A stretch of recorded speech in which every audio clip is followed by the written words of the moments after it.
Overwhelming relief talaga yung kung halimbawa meron kang outstanding balance sa credit card mo pero hindi mo na kailangang bayaran. Di ba amazing naman yun? Kung ako yon, nagpapasalamat ako ng hindi lang 10 times, 100 times.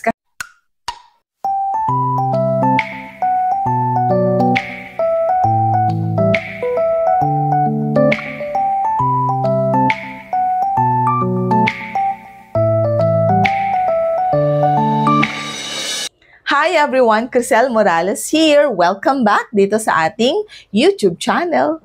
Kumusta po kayong lahat? As for me, I'm very tired kasi last week, me and my family had a vacation in Baguio and it was really tiring. And hindi lang naman kami namasyal, we attended a very important event, 2 events yon, and at the same time, the Lord gave us or arranged our itinerary, kaya nagkaroon kami ng ample time para mamasyal, me and my 3 children.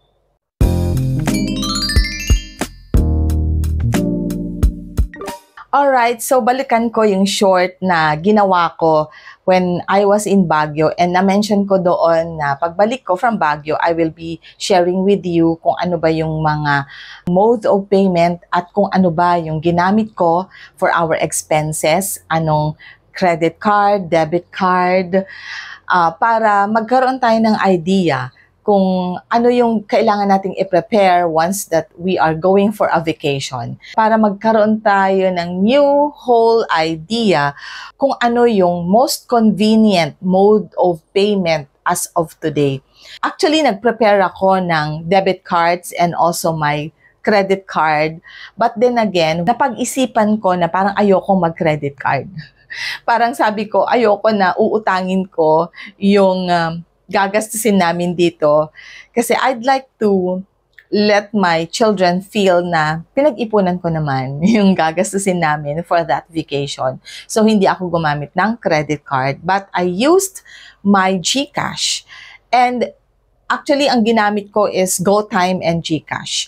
Pero alam nyo ba na mas convenient sa akin ang GCash because nandito na yung GCash ko and I can pay all the kind of shopping basta meron silang scanner. And why is it so convenient to use your smartwatch when you pay something? It is because hindi ka na maglalabas ng cellphone. Di ba? Mas safe siya. Hindi ka na rin maglalabas ng GCash card. Di ba? Mas safe siya. So, kumbaga, nandito lang sa wrist mo, yung pambayad mo sa mga shopping or kahit sa kainan. Ako, ginamit ko to. I find it very convenient kasi, kumbaga, hindi mo na kailangan magkalkal ng bag para ilabas yung credit card mo or yung debit card mo o hindi mo na kailangan ilabas yung cellphone mo para mag-present ng QR code o kaya mag-scan ng QR code sa kahera. So, this is the only thing I needed to show the cashier section, yung aking QR code kasi may sariling QR code ang smartwatch na to.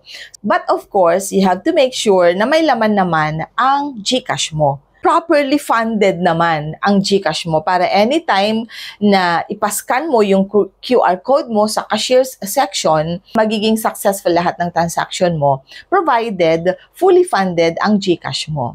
Tuwing magbabayad ako, I just need to show my QR code on my wrist and then i-scan lang nila and then done.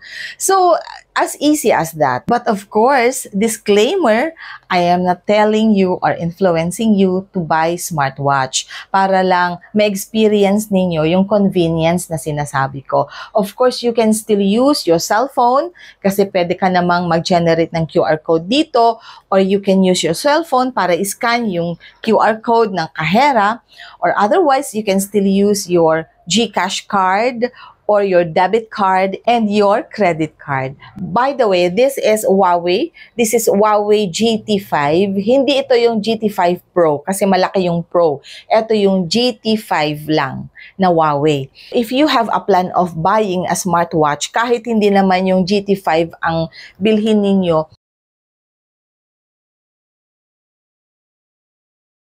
mas affordable kasi yung Fit 3. Yung Fit 3, meron na rin siyang feature na payment. You can generate your QR code through your smartwatch via GCash. So, napaka-convenient. But then again, may I repeat, you do not need to buy a very expensive smartwatch.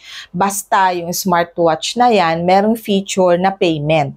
Or you can link your GCash in there. And if you can able to link your GCash sa smartwatch na yan, you will get same as the convenience I had experienced. But then, of course, hindi lang naman kailangan smartwatch lang. Dahil ang smartwatch, nagagamit natin sa mga malls, mga shopping centers na may scanner. Pero kapag kailangan mo mag-taxi or kailangan mo mag-grab, of course, you still have to use your cellphone. And maybe your debit card or credit card, kapag gusto mo talaga and decided ka na huwag gumamit ng cash and instead mag-credit card na lang, still on your decision. And one thing more sa taxi naman kasi, lalo na kapag hindi naman Grab, kailangan cash talaga yung pambayad natin. So, kailangan, aside from funding our GCash card or GCash account, kailangan meron pa rin talaga tayong cash sa ating mga wallet. Okay, so umpisahan na nating sumagot sa mga queries ng ating mga subscribers dito sa ating YouTube channel, and umpisahan natin si Ruel. Si Ruel kasi medyo na-confuse ako ng konti doon sa query niya, pero I think what he means is, tinatanong ni Ruel kung pwede daw na hindi na lang bayaran yung balance niya sa kanyang credit card kasi canceled naman na yung kanyang credit card.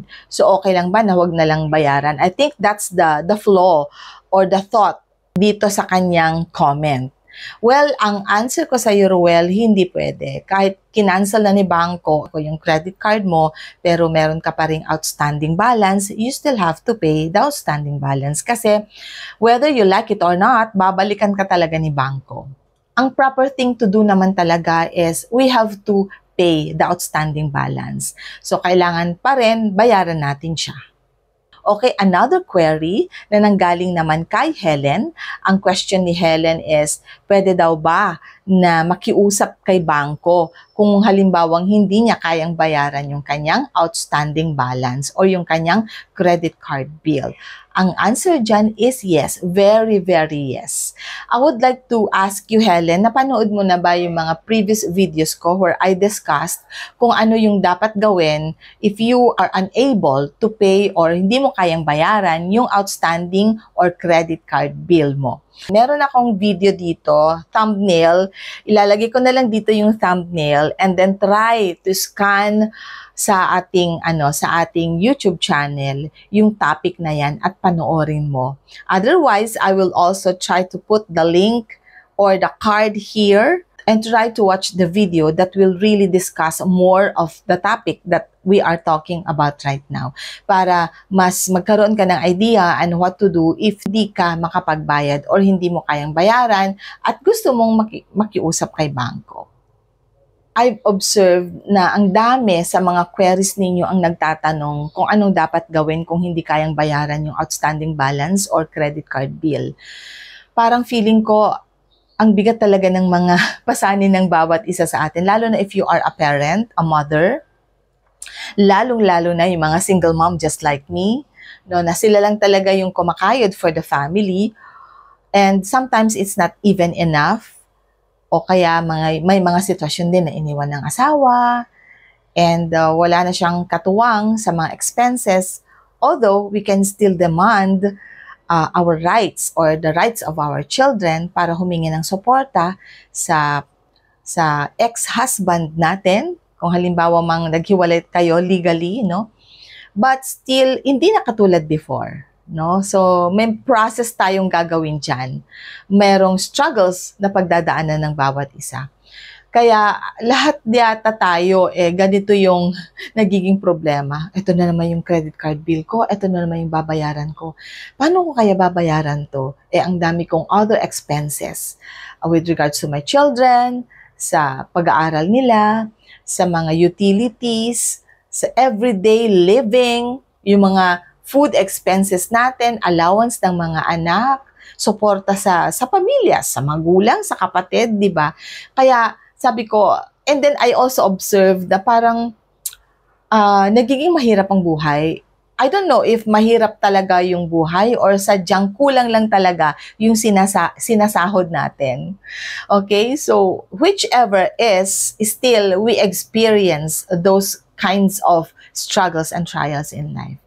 And siguro ang dapat na lang nating gawin, ito very wise na decision, is to slash down our expenses. Kung before, 3 beses tayo kung kumain sa Jollibee, previously, ngayon gawin nating 1 beses lamang. Pero kung talagang hirap talaga at kailangan nating mag-tighten ng belt, so 1 beses or kung pwede kahit huwag muna, skip muna for this month and the coming month to give way doon sa mga mas importanteng kailangan nating isettle. Para mabigyan natin ng budget yung mga mas mahalagang kailangan isettle down, like credit card bills or utility bills, yung expenses ng mga anak, tuition fees, allowances, and a lot more na kailangan nating isettle. So isipin natin yun. Kasi pag nalampasan natin yung trial na ito, we can go back to the same routine. Pero sadyang may time lang talaga na kailangan nating magtipid, kailangan nating i-tighten yung mga belt natin, higpitan ng sinturon, alright?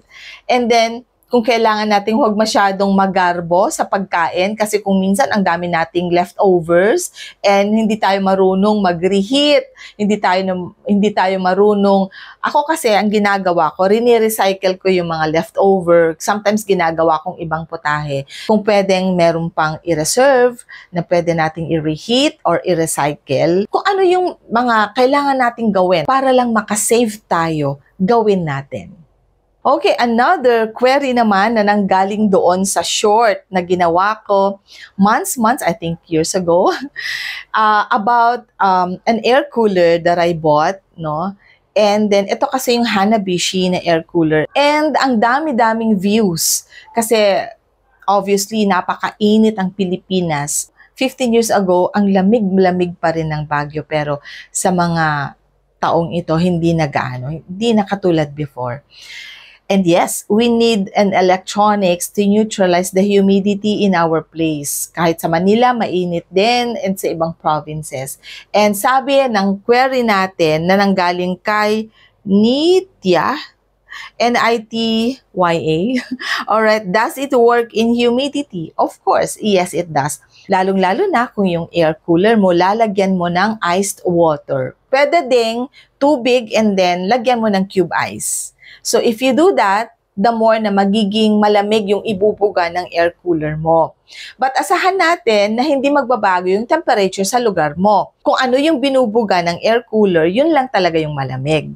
But yung temperature sa loob ng room or sa loob ng area na yan, hindi niya kayang palamigin. So that's one thing we have to understand. Kasi ang akala ng iba, dahil air cooler, may iced water, then kaya ding i-neutralize or palamigin yung area or yung room, ay hindi po ganon. So, ang gagawin natin, tumutok tayo doon sa air cooler mismo. Okay, so ang gawin natin, punta tayo sa harap mismo or tapat ng air cooler para pag nagbuga siya ng malamig na hangin, edi magiging refreshed ang feeling ng bawat isa.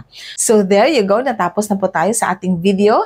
It's a very, very short content or a very, very short video, pero sana nag-enjoy kayo at sana hindi lang nag-enjoy kundi sana nakapulot kayo ng idea that you can use in your credit card journey. Always remember na kahit anong klaseng pagsubok meron tayo sa buhay, remember that life is beautiful because God is so good. Bye everyone!